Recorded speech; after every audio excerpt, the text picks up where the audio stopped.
Bienvenue sur mon podcast Émouvance. Je m'appelle Maëline, je suis chamane, artiste et coach de vie.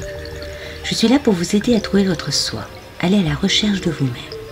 Je vous ferai voyager à la rencontre de votre enfant intérieur, mais aussi de vos guides, dans des univers fantastiques que vous ne pouvez imaginer avoir en vous. Je suis femme médecine et je vous aide à trouver votre chemin de vie et votre identité. À travers Émouvance, je vais vous partager le ressenti de notre société sur notre perte d'identité, sur des thèmes qui me touchent et qui je pense vous parleront. Je vous raconterai mon expérience de vie de chamane par les voyages mystiques que je réalise. Venez me découvrir sur mon Instagram Maëline Chamane. Je vous donne rendez-vous tous les mercredis pour ce podcast Émouvance. Laissez-vous porter et restez à l'écoute.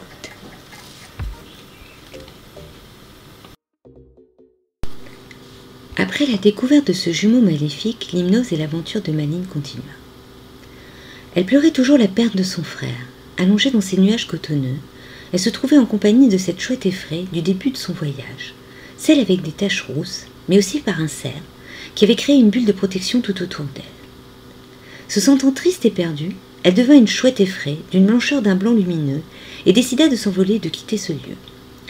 Elle plongea dans un océan et se transforma en une sirène et nagea jusqu'au fond de cet océan, où elle se trouva nez à nez avec un triton assez âgé, avec une grande chevelure blanche et bouclée et une belle barbe touffue. Ce triton tenait un trident. Elle conclut qu'elle se trouvait en présence de Neptune, dieu des océans et des mers. Celui-ci se prit d'affection pour elle et la serra très fort dans ses bras et lui dit « Tu m'as manqué, tu t'es passé où ?» Maëline, surprise, ne comprenait pas pourquoi ce dieu lui adressait la parole et était aussi familier avec elle. Elle le comprit beaucoup plus tard dans un autre de ses voyages. Neptune devint tout à coup un merlion, un lion à queue de sirène rouge vermillon et avec une crinière d'un blond lumineux et vif. Maëline prit peur et s'enfuit avec une sensation d'étouffement de plus en plus intense. Elle nagea aussi vite qu'elle put pour rejoindre la surface où elle trouva une berge pour s'y poser. Sa queue de sirène disparut et se retrouva recouverte d'un voile léger et d'un rose poudré accompagné d'une couronne de fleurs des champs.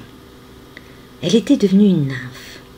Elle se mit à chanter et à jouer de la lyre, et tous les animaux de la forêt avoisinante arrivèrent pour l'accompagner dans son chant et sa danse. Ce moment était plein de joie et d'amour. Maëline, en dansant, créa en tournant sur elle-même un cocon qui la recouvra totalement, et celui-ci décolla comme une fusée dans l'univers.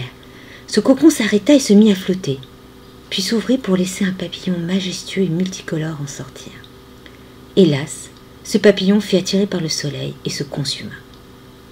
Et tout à coup, en plein milieu de l'univers, Dieu apparut, se mit à crier, à pleurer, et sortit le jumeau de Maëline de sa toche pour le réprimander. « Tu vois ce que tu as fait !» et le broya entre ses mains. Maëline, dans la réalité, comprit qu'elle revivait sa plus grande histoire sentimentale avec un pervers narcissique, qui l'avait poussée à tenter de se suicider. Cet ex était la copie conforme de son jumeau. Elle avait tenté de le remplacer par cet homme. Ce dieu prit dans l'une de ses mains un trident et le laissa tomber dans une prairie verdoyante. Le trident resta planté dans la terre, entouré d'oiseaux bleus qui tournoyaient autour de lui. Le choc de la chute du trident réveilla un géant fait entièrement de verdure qui dormait profondément sur le sol, comme une montagne paisible. N'appréciant pas avoir été réveillé, celui-ci prit le trident et le jeta loin. Ce géant, étant réveillé, se leva donc, croisa un lapin blanc qui lui fit un grand sourire, et se dirigea vers l'océan. De cet océan sortit une géante faite d'eau bleue limpide, translucide, avec une robe de vagues et d'écume. Ces deux géants s'enlacèrent comme deux cordes et formèrent un arbre majestueux, noueux, verdoyant, feuillu, un arbre sublime et imposant.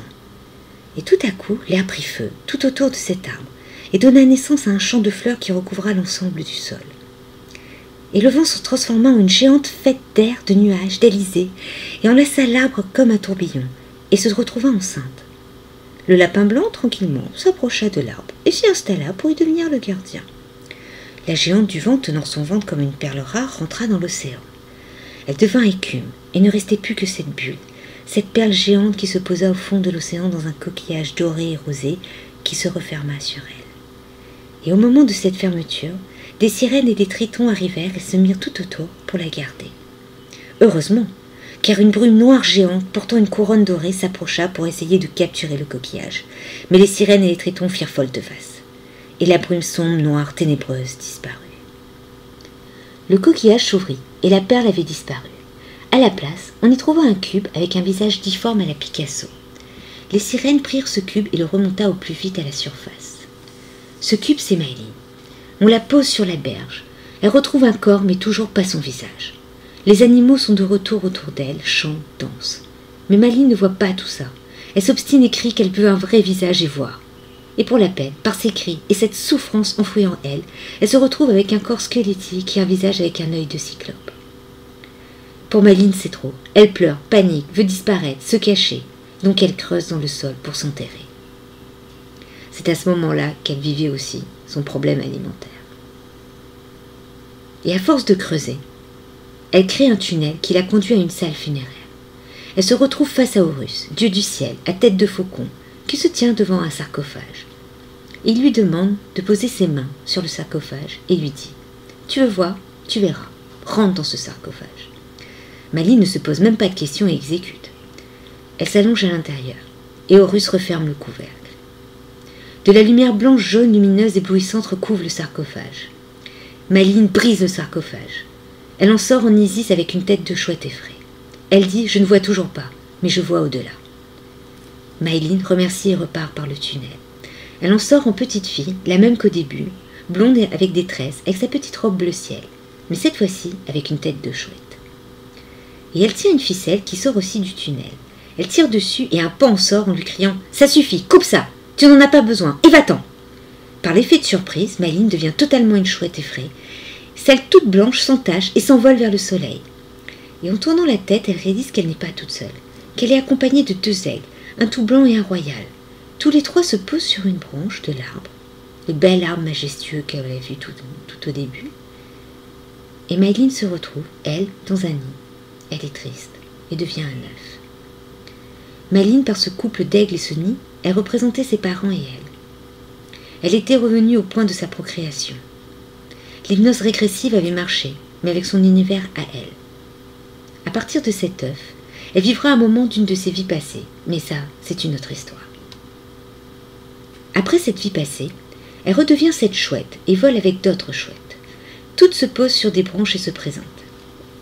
La chouette effraie à taches rousses se présente. Elle s'appelle Andrea. Je suis ton arrière-grand-mère maternelle, ton guide principal. Ton don vient de moi. Les autres chouettes sont toute la lignée de femmes ayant eu un don de clairvoyance dans ta famille maternelle. Et ce lapin, dont tu ne sais pas ce qu'il vient faire dans tes rêves et tes voyages, c'est Benoît, un ami très cher, qui n'a compris que trop tard ce que vous auriez pu vivre dans la réalité. Maëlyn sortit de cette hypnose en pleurs, car beaucoup de messages de ses guides et de ses maîtres ascensionnés lui ont été dévoilés lors de ce voyage. Elle venait de comprendre que par ce voyage, elle avait eu des réponses sur sa vie, sur ses manques, sur ses capacités, mais aussi qu'elle était une chamane. Que tous les éléments, eau, feu, terre, vent, l'avaient purifiée et donné naissance pour suivre ce chemin. Et que les dieux et ses guides étaient là pour l'aider à surmonter et passer ces épreuves qui furent douloureuses, mais nécessaires à sa renaissance de chamane. Ce jour-là, elle sut que son premier animal de pouvoir était une chouette effraie, et qu'elle avait le don de clairvoyance, pour aider les autres à trouver leur chemin de vie et à trouver leur être intérieur.